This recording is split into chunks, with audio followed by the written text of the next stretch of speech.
આજનું જે બંધનું એલાન હતું તેના વિશે તમે શું કહેવા માગો છો? આજનું ભારત બંધનું એલાન સુપ્રીમ કોર્ટના જે ચુકાદા આપ્યો છે, જેની અંદર આપણા SC ST ઓબીસીનું જે નુકસાન થઈ રહ્યું છે અને આરક્ષણ ખતમ કરવાનો પ્રયત્ન કર્યો છે, એના માટે ભારત બંધનું 21 ઓગસ્ટના રોજ બંધનું એલાન આપ્યું હતું. જેના અનુસંધાને આજે બાપુનગરની અમારી સાથે આંબેડકરવાદી કર્મનિષ્ઠો બધા સાથે રહીને જમનાનગરથી લગાવીને ભીડબંધનની તમામ દુકાનો મેં આજના રોજ બંધ કરાવેલી. લોકોએ વેપારીઓએ પણ અમને સહકાર આપ્યો, લોકોની પોલીસ પણ અમારી સાથે હતી. આમ અમારું આજનું આયોજન અને બંધનું એલાન સફળ થયું છે અને જે બાપુને જે કર્મનિષ્ઠો બધા હાજર હતા એ બધાનો ખૂબ આભાર માનું છું. અને આજનું જે બંધનું એલાન છે એ ખરેખર બાપુનગરની જનતાએ બતાવ્યું છે કે ભાઈ આપણે SC ST લોકોએ બહાર નીકળવું જોઈએ અને આપણે જાગૃત થવું જોઈએ. એ બદલ ધન્યવાદ. તમારું નામ અને તમે જે સંસ્થા ચલાવી રહ્યા છો તેનું નામ પણ બતાવજો. બુદ્ધિસાગર ડી રાઠોડ એડવોકેટ નોટરી. હું ગુજરાત બહુજન હિતરક્ષ સમિતિ ચલાવું છું અને હું અધ્યક્ષ છું. અને એની સાથે મારી ટીમમાં 110 માણસો મારી સાથે સક્રિયતાથી કરે છે અને સમાજના એક સારો પ્રયાસ ઉત્થાન થાય એવી પ્રગતિ માટે લોકોને એમને મદદ થાય એ માટે મારી સંસ્થાનું આયોજન કર્યું છે. આ બંને એલાનમાં અત્યારે હાલમાં તમારી સાથે કોણ કોણ હતા એના આગેવાનો? બંને એલાનમાં અમારી સાથે બિપિનભાઈ સાથે હતા, જગદીશભાઈ કટારિયા સાથે હતા, પછી KT સોની અમારી સાથે હતા, એમ અમારા સંસ્થાના છે. અને પ્રવીણભાઈ અને જગદીશભાઈ આ બધા અમારી સાથે સક્રિય રીતે અમને સહકાર આપેલો છે. અમારું એક આગવું સૂચન છે કે આપણે SC લોકોને જાગૃત થવા માટે મીડિયા પણ આપણી સાથે સક્રિય રહે અને મીડિયાથી લોકોને જાગૃત આવે એવું અમારું બધાને છે વિનંતી છે કે ભાઈ આપણો જો સમાજ જાગૃત નહીં થાય તો આપણો જે આ ધીમે ધીમે અનાત્મનો નાશ કરશે, આરક્ષણને ખતમ કરી નાખશે અને મનુવાદીઓનું વર્ચસ્વ જામી જશે, મનુવાદીઓનું રાજ આવી જશે. એટલે તમામ લોકોનું સંગઠનો બધાએ સક્રિય રહીને સહકાર આપવા માટે અમારી નમ્ર અપીલ છે અને મીડિયા સાથે રહીને મીડિયા પણ અમને મદદ કરે એવી અમારી વિનંતી છે. તમારું નામ? મારું નામ જગદીશ કટારિયા છે. હું આજે સામાજિક કાર્યકર્તા છું. અમદાવાદ લેવલે, ગુજરાત લેવલે, ભારત લેવલે જ્યારે પણ સમાજના અનુલક્ષીને ગમે ત્યારે બી કંઈ પણ પ્રોબ્લેમ સમાજ ઉપર આવે છે ત્યારે હું દરેક જગ્યાએ મારી હાજરી આપું છું. આજે પણ જ્યારે બંધનું એલાન આપવામાં આવ્યું હતું ત્યારે અમદાવાદ નહીં પરંતુ આખું ગુજરાત, આખું ભારત બંધ હતું. તમે આજના અહેવાલમાં જોશો કે નરોડા, અમરેવાડી બધી જગ્યા બંધ હતી અને એ જ વસ્તુ આજે બાપુનગરમાં થઈ. બાપુનગરના ઘણા બધા સંગઠનો, તેના અહીંના જે કર્મનિષ્ઠો છે, જે બાબા સાહેબના દિલથી માને છે, જે સુપ્રીમ કોર્ટ નામદાર કોર્ટ દ્વારા જે જજમેન્ટ આપવામાં આવ્યું છે કે ભાઈ, તો એના તરફથી એવું લાગી રહ્યું છે કે અનામત ઉપર ખૂબ જ શું કહેવાય કે ખતમ કરવાનું એક ભીતિ સેવાઈ રહી છે. એટલે અહીંના બાપુનગરના ટોટલી જે કર્મનિષ્ઠો છે, સંગઠનના માણસો છે, ઘણા બધા મારા વડીલો છે, એ બધાએ ભેગા થઈ અમે લોકોએ બાપુનગર જમનાનગરથી ચાલુ કરી. તો ભીડભંજનથી લઈને ટોટલી વેપારીના તમામ એસોસિએશને અમને લોકોને સપોર્ટ પણ કર્યો છે. બાપુનગર પોલીસના PI સાહેબે પણ અમને ખૂબ સપોર્ટ આપ્યો છે, સહકાર આપ્યો છે અને બંને એલાનને અમે સફળ બનાવ્યો. તે માટે પણ ઘણી બધા નાના છોકરાઓથી લઈને વડીલો સુધી તમામ હાજરી આપી છે. તે બદલ હું બાપુનગરના તમામ સંગઠનો, તમામ વડીલો અને કર્મનિષ્ઠો જે છે, જે વર્ષોથી બાબા સાહેબને માને છે, તે લોકોનો ખૂબ ખૂબ આભાર માનું છું.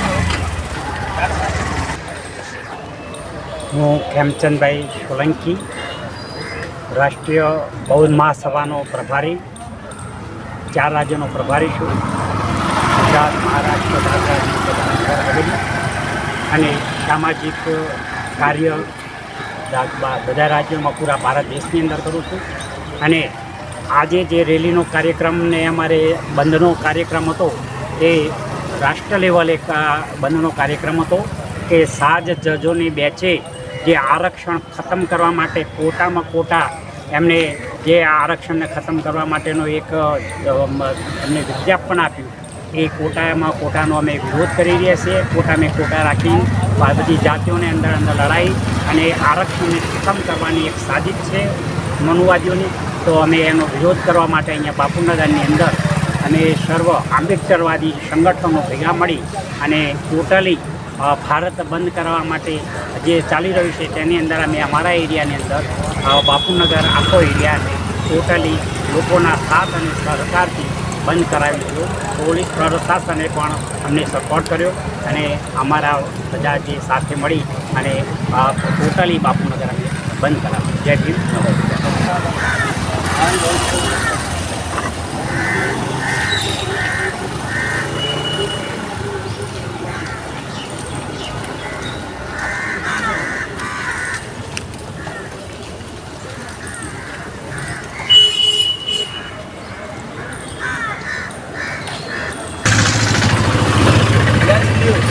મારું નામ બિપિનચંદ્ર આર પરમાર. હું આ બાપુનગર એરિયાની અંદર વિધાનસભાથી માંડી કરતા સુધીની અંદર જ્યારથી મેં રાજીનામું ત્યારથી હું આની અંદર જે બાબા સાહેબે જે આપણે જે વાક્યો કહ્યા છે કે શિક્ષિત બનો, સંગઠિત બનો અને સંઘર્ષ કરો, એના માટે આજે જે અમને આજે આગળથી જે પ્રપોઝલ મળી કે ભાઈ આજે 21 તારીખે બંધનું એલાન રાખવામાં આવ્યું છે. ઓલ ઇન્ડિયા બંધની અંદર બોલો રે બોલો, જય ભીમ બોલો, જોર से बोलो, जय भीम बोलो, जोर से बोलो, जय भीम बोलो. हमसे जो टकराएगा सीने पर जाएगा, अरे हमसे जो टकराएगा सीने पर जाएगा. राजीव जी फोटो पाडना. आवाज दो, आवाज दो. જય ભીમ સાથીઓ, આજ રોજ જે બંધનું એલાન આપ્યું હતું એના અનુસંધાને આપના વિસ્તારના ઘણા બધા સંગઠનના માણસો, સામાજિક કાર્યકર્તાઓ અને જે કર્મશ્રેષ્ઠો છે બધા હાજર રહ્યા હતા. તો હું અહીંયા ઉપસ્થિત બે વ્યક્તિઓને કહીશ કે આજનું જે બંધનું એલાન હતું એના વિશે તમે શું કહેવા માગશો? જગદીશભાઈ. જય ભીમ સાથીઓ, આજે જે બંધનું એલાન છે એને સરકારને આપણે મેસેજ આપી ચૂક્યા છીએ. ગુજરાતમાં પણ સરસ પ્રતિસાદ રહ્યો છે અને સરકારને આપણે એટલું કહી શક્યા છીએ કે અમારા હક અને અધિકાર ઉપર તરાપ મારવામાં આવશે તો અમે સાંજી નહીં લઈએ. અને આ સરકાર આ વખતે સંસદમાં તો ઊંધી પડી જ છે અને દરેક રાજ્યમાં અમે વિધાનસભામાં ઊંધી પાડશું. એટલે સરકાર પોતાની રીતમાં રહે અને SC ST OBCને છેડવાનું બંધ કરે. બીજા એક અગ્રણી આપણી જોડે ઊભા રહ્યા છે, જગદીશભાઈ, અને બીજા એક અંકલ બી છે, એમને કેબીભાઈ સોલંકી. જય ભીમ, નમો બુદ્ધાય. સાથીઓ, સર્વે લોકોને જય ભીમ. સાથીઓને સાથ અને સહકાર આપીને સાચા આંબેડકરવાદીઓએ આપણને સાથ સહકાર આપીને જે આજે અહીંયા અમદાવાદ, જમનાનગરથી તે બાપુનગર ભેબંજન સુધીનું જે આપણે બંધ કર્યું અને પોલીસ પ્રશાસનવાળાને પણ આપણને સપોર્ટ કરીને સારો એવો પ્રતિસાદ આપ્યો અને જે વેપારી વર્ગવાળા જે હતા એમના એસોસિએશનોને પણ આપણને સારો સપોર્ટ આપ્યો અને ટોટલી બાપુનગર બંધ રાખી અને આપણી સફળતા મળી છે. પૂરા ભારત દેશની અંદર આપણે તો ગુજરાતમાં કદાચ થોડું ટકાવારી ઓછી હશે પણ પૂરા ભારત દેશની અંદર ભારત બંધ છે, બરાબર. એટલે જ્યારે બી સરકારને કંઈ બી કરવું હોય તો વિચારીને કરે કે ભાઈ આ લોકોનો અવાજ કેટલો છે. આ તો 10% જ બહાર નીકળ્યા છે, જ્યારે 90% જો બહાર નીકળશે તો શું પરિસ્થિતિ થાય એ વિચારવાનું છે. જય ભીમ, નવો મુદ્દા. બીજા એક અગ્રણી છે જગદીશભાઈ, તમે અત્યારે જે બંધનું એલાન માટે જે બહાર નીકળ્યા ત્યારે પોલીસ પ્રશાસન દ્વારા તમને કેવો સહયોગ મળ્યો? પોલીસ પ્રશાસને સહયોગ પણ આપ્યો અને થોડી એમની પોલીસગીરી પણ બતાવી. એમને કે ભાઈ તમે બંધ ના કરી શકો, ભાઈ અમે અમારા હક અને અધિકાર માટે લડીએ છીએ એટલે અમને અમારો હક અને અધિકાર કોઈ છીનવી ના શકે. પોલીસને અમારી વિનંતી એ છે કે ભાઈ અમે લો એન્ડ ઓર્ડરનું જો ઉલ્લંઘન કરતા હોય, કોઈ જગ્યાએ તોડફોડ કરી હોય, કોઈને માર્યા હોય, કોઈ નુકસાન, રાષ્ટ્રની સંપત્તિને અમે કોઈ નુકસાન કર્યા વગર શાંતિપૂર્ણ રીતે હાથ જોડીને વિનંતી કરીને અમે બંધ કરાવ્યું છે. એટલે પોલીસ મિત્રોને પણ અમારી વિનંતી છે કે આવનાર ક્યારે પણ બંધ હોય તો તમે તમારી મર્યાદામાં રહેજો, અમે અમારી મર્યાદામાં રહીશું. જય ભીમ, નમો બુદ્ધાય. हम लेके रहेंगे आजादी, सीमा वाली आजादी, अम्बेडकर वाली आजादी, सिंह वाली आजादी, यादव वाली आजादी. हम लेके रहेंगे आजादी, हम छीन के लेंगे आजादी, हम चीर के लेंगे आजादी, हम लेके रहेंगे आजादी, सीमा वाली आजादी, हम तुम वाली आजादी. बच्चा बोले आजादी, बूढ़ा बोले आजादी, हर बच्ची बोले आजादी, सीमा वाली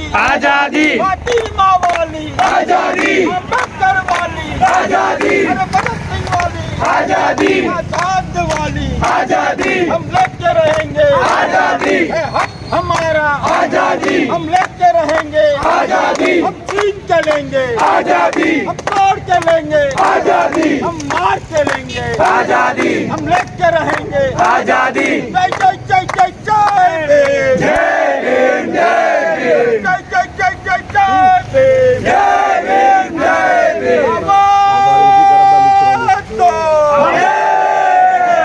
आवाज दो આ બધા મિત્રો જોડાયા બદલ આપણી વચ્ચે એક બીજા એડવોકેટ સાહેબ શ્રી છે જગદીશ બુદ્ધિસાગર સાહેબ